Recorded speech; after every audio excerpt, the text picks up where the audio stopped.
Hello everyone, আজকে 30 days চ্যালেঞ্জের 10 নম্বর দিন। আর এত বেকার একটা দিন ছিল, জাস্ট বলার মতো না।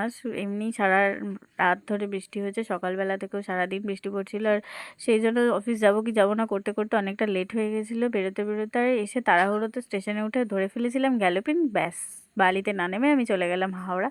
আর এত কিছু করেও বালি দিয়ে যখন যাচ্ছিলাম তখন গঙ্গার ভিউটা এত সুন্দর লাগছিলো, এই জন্য তোমাদের সাথে শেয়ার করলাম। আর মন্দিরটাকেও জাস্ট ওয়াও লাগছিলো। আমি ভেবেছিলাম যেদিন জানলার পাশে বসবো সেদিন এরকম একটা ভিডিও নিয়েই নেব।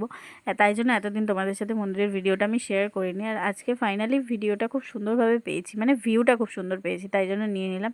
তো এইরকমভাবেই একদম বেকার বিচ্ছিরিভাবে ঘেটে হয়ে আমি অফিস চলে গেলাম। আর তারপরে কোনো রকমে কাজ বাজ করে ফিরে আবার এইরকম ঝমঝমিয়ে বৃষ্টি পড়ছিল, তার মধ্যেই বাড়ি ফিরে এলাম।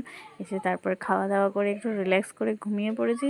আজকে তো এখনও পর্যন্ত বৃষ্টি হচ্ছে, কালকে কী হবে জানি না।